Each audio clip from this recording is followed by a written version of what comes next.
When you think about the choice that a player makes when he walks into a location and he looks around, what machine am I going to play? And one of the very first things that happens is that the art on the machines is supposed to be very much like a movie poster. In general, it's supposed to give you an idea. It is supposed to engage your imagination. We are the masters of this 3-minute experience, right? Like, I have to entertain you, I have to get your attention, and I have to get you to coin up again.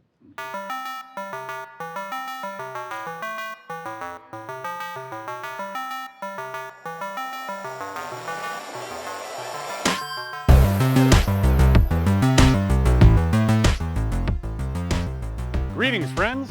I'm Robert Severson, your cultural ambassador into the electromechanical world of coin-operated amusements.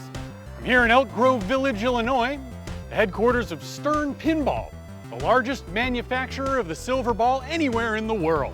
Let's go on inside and see what they've got going on in there, shall we?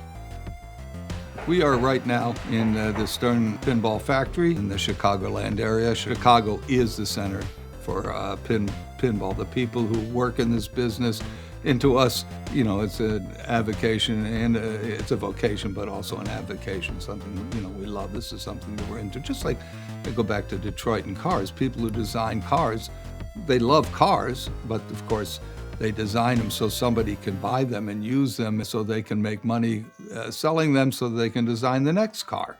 And we're the same. Again, we're not making jet planes. We're not making heart-lung machines. We're making games, and the most important thing is that we make them fun. Whoa, you're pretty good. Oh, hey. How's it going, Rob? It's going fine. We got for the T-Rex. All right, do you want to get in and play? Boy, okay. I don't know what I'm going to be able to do here, but. The awesome thing about pinball is people get enjoyment out of it through different means. Some people like to look at it as a piece of art. Some people like to compete. I fall on the latter spectrum where I love to compete. I'm competitive. I was formerly ranked #1 in the world. My wife and I had our first child. Let's say I love my child more than my current rank. Pinball will never go away because it's something that just can't be replicated. It's tactile, it's physical, but at the end of the day, you're battling gravity, and it's something that you just can't replicate like a video game. It's a more comprehensive entertainment experience. There's an audio component, a visual component, there's physical transformations, there's the kinetics of the ball. I mean, it's an experience. So you ever wonder how these things are built? I absolutely have, yeah. Take a look around.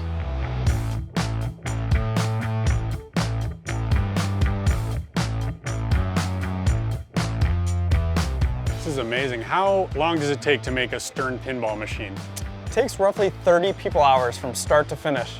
You want a little bit of a closer look? Absolutely. Under the hood? Let's go. I'm more excited about where we are and what's happening than I've ever been before.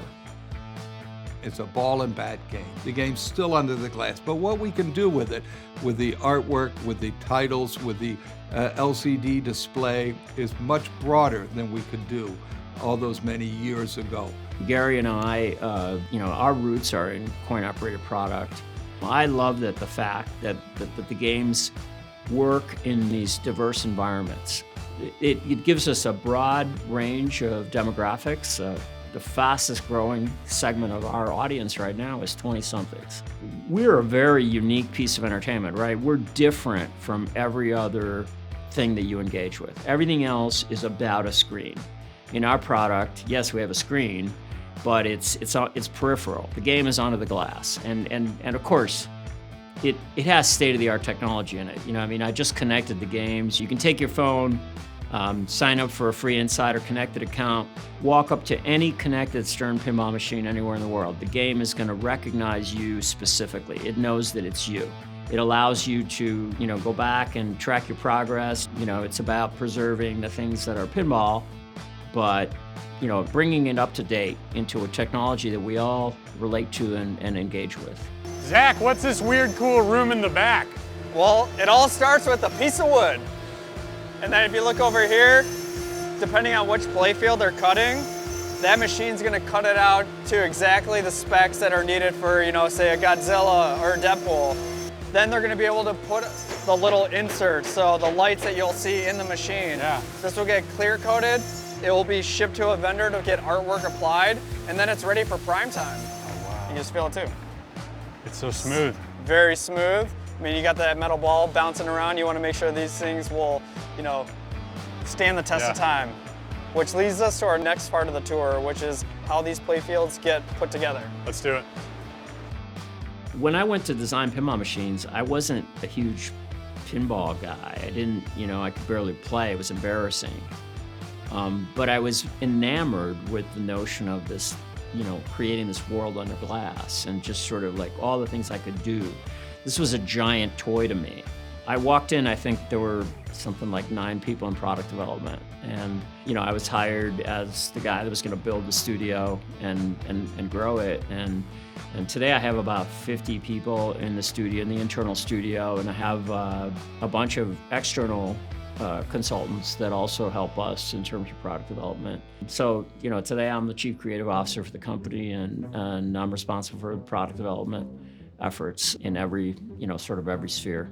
So this is Playfield assembly, but first a little bit of a history lesson. Please. Right here, this is the famous Hannafin 4-post press, and every single machine that has been produced by this company, every Playfield has gone in this punch press. And Sam Stern, Gary Stern's father, bought this at an auction. It was owned by Gottlieb. There's 2 in existence.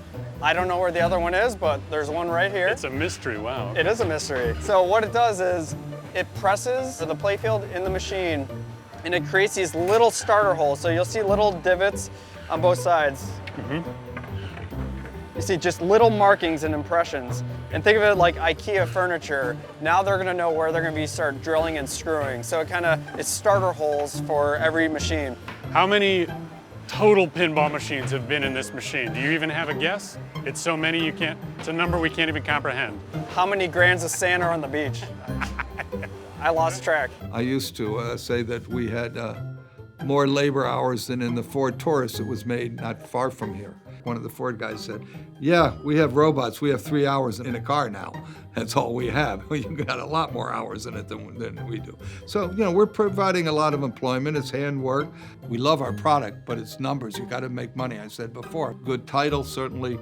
If it's aimed at the right people, we'll draw the first, we just say quarter, the first dollar, but you still have to have a good game under it.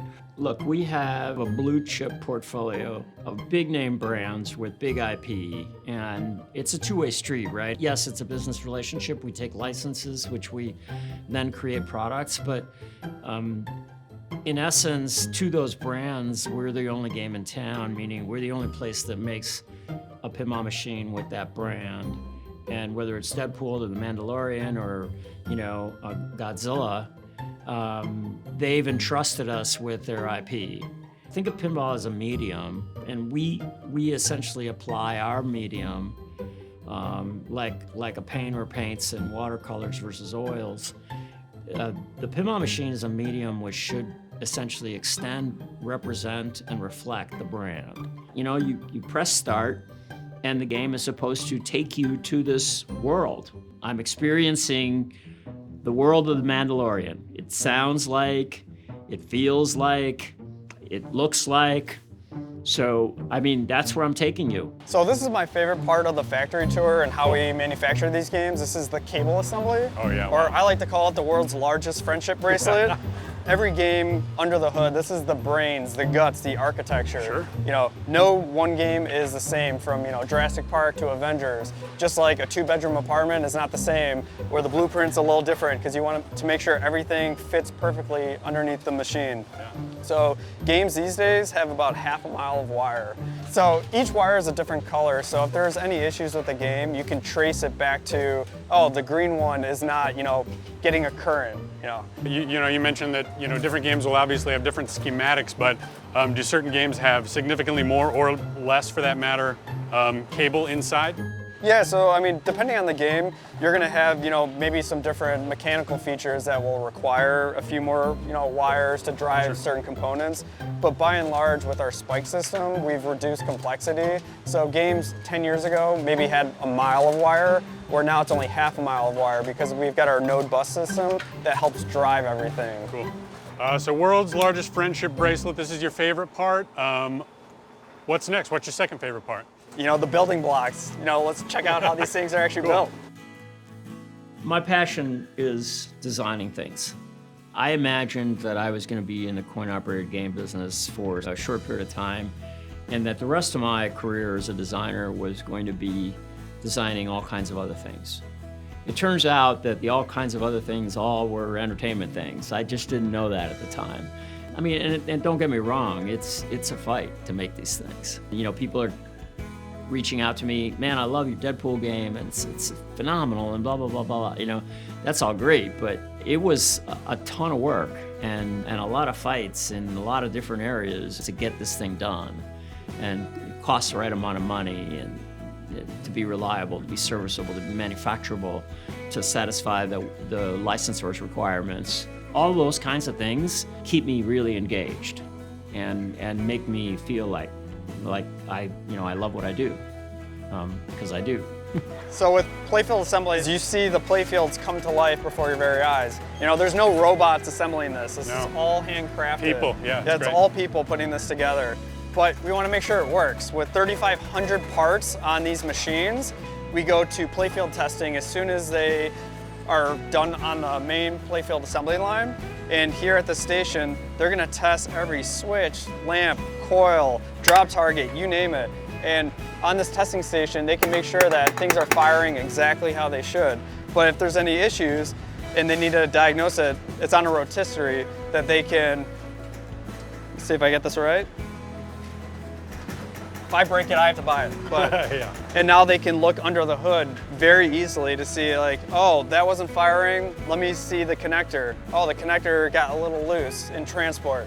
So they're able to diagnose, fix it. If they can't fix it here, it might go back onto this testing station back here. Sure. But quality is the #1 thing in our product. With 3,500 parts, we want to make sure everything is inspected and working 100%. Yeah. I'm what they call in the movie business the suit, okay? I'm not the creative person. I have certain things that I know the game should have, and I get very particular about them. But, people will say, what's your favorite game? And I'll go out on the line and say, well, we're making Rush right now, that's my favorite game. Whatever we're making, I'm the sales guy, whatever is my favorite game. Because they're all my children, and I love all my children. And all of these games and the people who create them. So I don't mean to sound arrogant, but without this company and these people, these people, not me, all these people, you wouldn't have this piece of the fabric of life. So these games are shipped all over the world, every country, continent. Right now they're getting loaded onto this truck, but it's going to be on boats, planes, air freight, you name it. Yeah. And we want to make sure that these things are plug and play. So these are packed snug with, the utmost of care. Yeah, cool. Gary kind of has this mantra of playing 15 minutes of pinball every day. It's kind of like brushing your teeth, eating your vegetables. So this is literally my dream job. Marketing, pinball, all in one. Just like some people, I like to eat my vegetables and brush my teeth a lot every day.